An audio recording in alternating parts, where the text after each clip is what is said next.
Bueno, voy a explicar ahora cómo funciona una investigación, para lo cual voy a hacer un esquema y voy a poner como ejemplos también pues los trabajos que ya describí, algunos de los que yo he realizado de investigación. Entonces, vamos a utilizar una libretita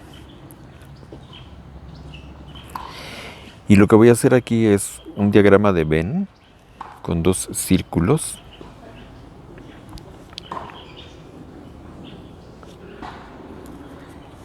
en donde en la intersección lo que vamos a poner es justamente la investigación o estudio.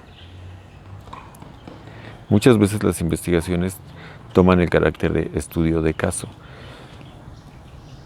No importa cómo le llames, pero la investigación específica que estás haciendo cada vez que haces una investigación va a caer en esta intersección. ¿Qué representan estos círculos? Por un lado, lo que llamaremos el contexto teórico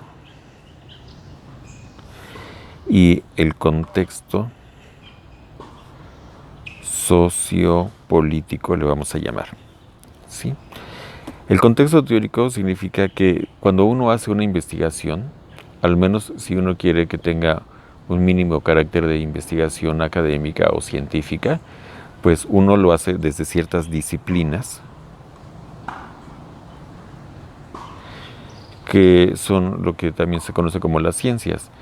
Entonces uno tiene que tener claro si la investigación que está haciendo la está realizando desde la biología, desde la química o desde la sociología, la antropología, la historia, la psicología, la pedagogía, etcétera.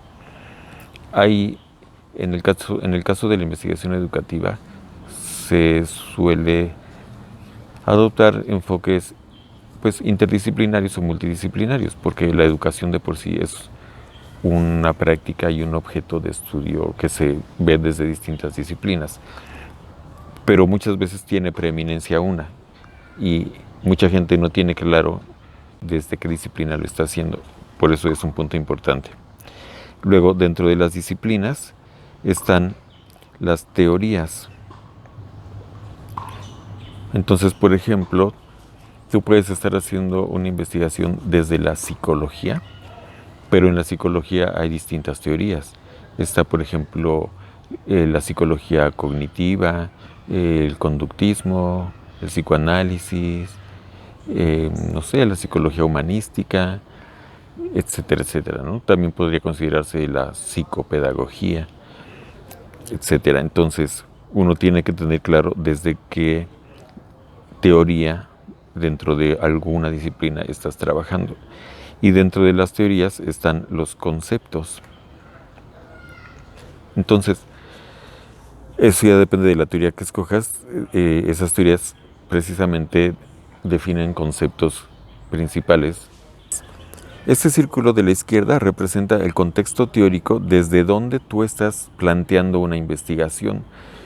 Es muy importante por varias razones. Una de ellas porque el contexto teórico es el que te permite en parte generar pues una perspectiva desde donde vas a mirar lo que quieres mirar y también cierto tipo de preguntas, ¿no? Si no tienes contexto teórico, pues no sabes ni de dónde formular las preguntas.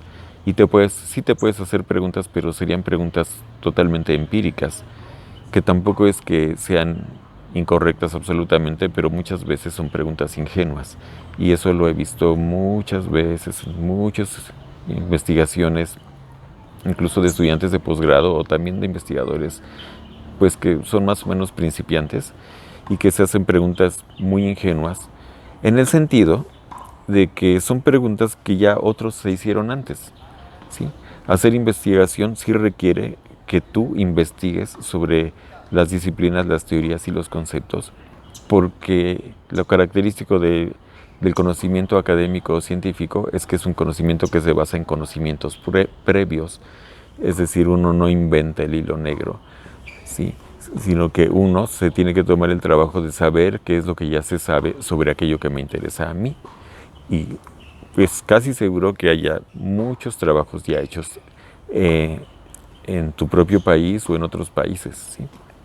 Entonces ese es un marco que te permite generar preguntas relevantes, perspectivas interesantes, etcétera, ¿sí?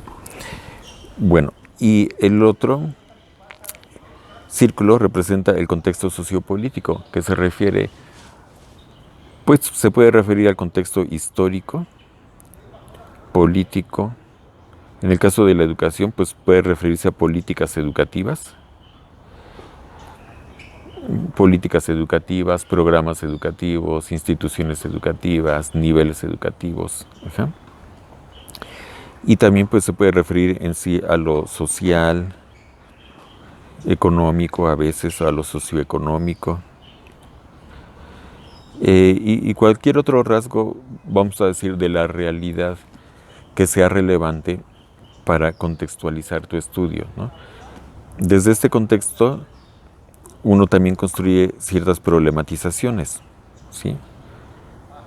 Problematización, lo cual es indispensable porque muchos investigadores, sobre todo novatos, les cuesta mucho trabajo problematizar el tema.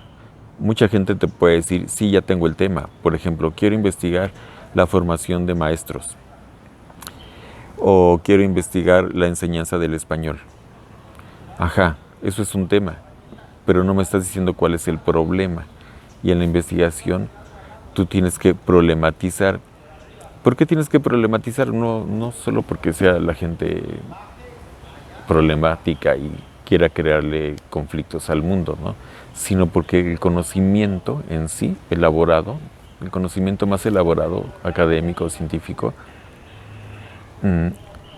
precisamente no parte de una ingenuidad o de una neutralidad, sino que ya hubo antes mucha gente que se preguntó y que investigó y que se planteó explicaciones, y entonces tú tienes que encontrar parte de esa información para formular tu objeto de estudio de una manera que sea más interesante, pero que también sea más productiva, en el sentido de que quede más claro qué es lo que buscas aportar, ¿no?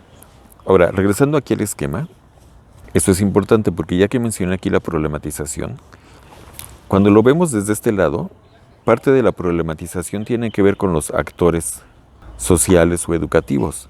Es decir, que un tema que a ti te interesa, por ejemplo, la formación de maestros o la enseñanza del español, puede ser que ya haya actores socioeducativos para quienes es un problema.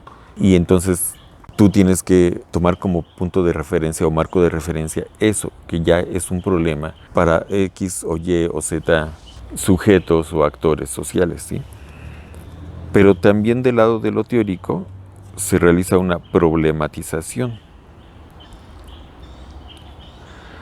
Porque justamente aquí, según el marco que tomes de referencia, depende de la disciplina que elijas, sociología, antropología, psicología, etcétera, y la teoría que uses específicamente, este marco y sus respectivos conceptos te van a dar una mirada, lo que se llama una mirada, y también ciertas hipótesis y ciertas preguntas de trabajo, ¿sí? Para poder explicar esto antes de que realices la investigación, opera como una hipótesis simplemente, pero después de que ya la realizaste, pues funciona como un marco interpretativo, ¿sí? Entonces, aquí voy a marcarle con rayitas la intersección, que yo le puse aquí investigación o estudio, para decir que esta zona de la intersección es lo que llamamos el objeto de estudio.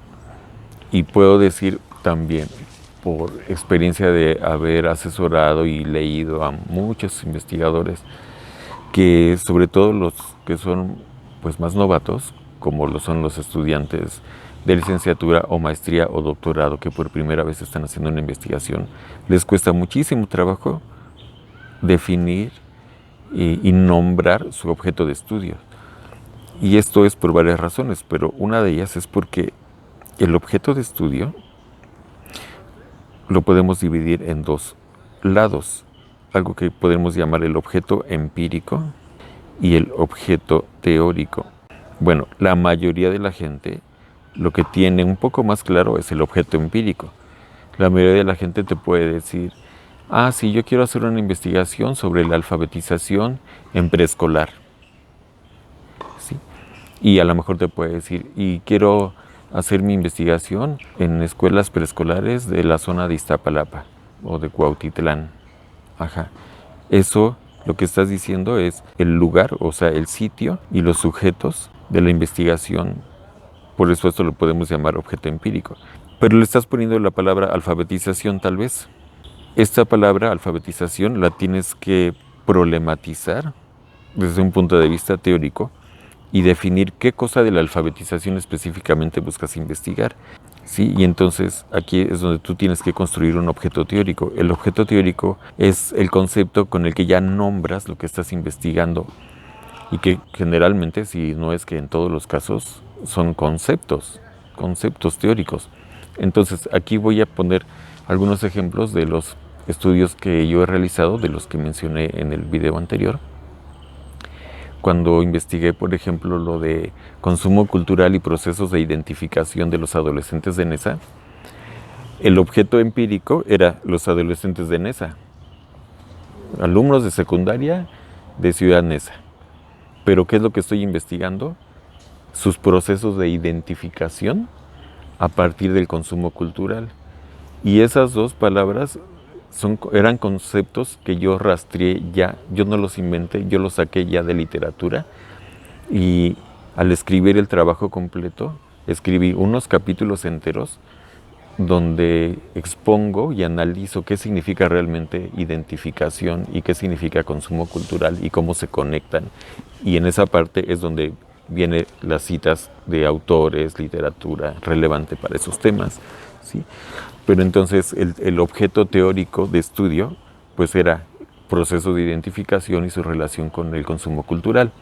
Luego de uno de los trabajos que mencioné, que es más reciente, de precisamente los conflictos de diverso tipo que tienen estudiantes de posgrado para hacer su tesis.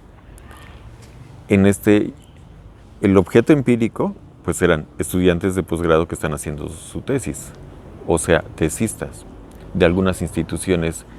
En particular, ahí tuve contacto con estudiantes de la UNAM, de la UAM, incluso del Colmex, de la Universidad Veracruzana, de varias, ¿no? Eso es lo que podría considerarse el objeto empírico. Tesistas de posgrado de distintas instituciones públicas mexicanas. Pero el objeto teórico son los conceptos que al final le dieron título al trabajo publicado, que salió en un libro de la UNAM, que son agencia, voz y etos en conflicto, ¿sí? En estos casos, si se fijan, al igual que en el trabajo que acabo de mencionar, no tengo solo un concepto, sino que tengo dos o más, y lo que investigo realmente es la conexión, por ejemplo, entre identificación y consumo cultural, ¿sí?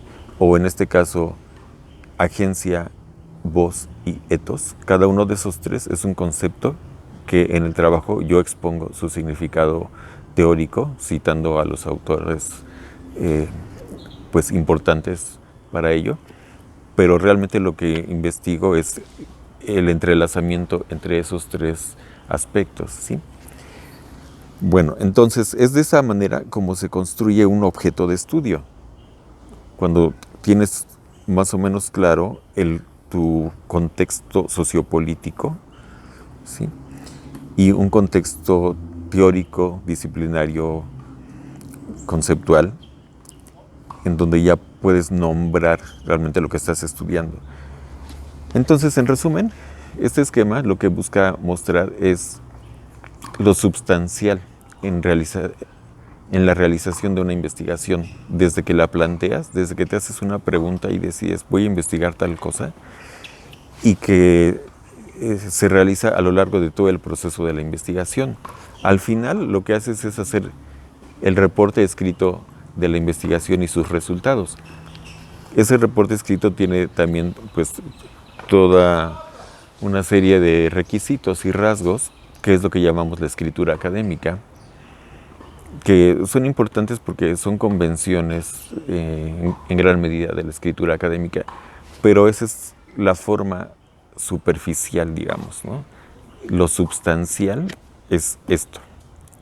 Entonces, por eso no puedes separar nada más. Quiero aprender técnicas de redacción académica sin tener claro cuál es lo sustancial al realizar una investigación.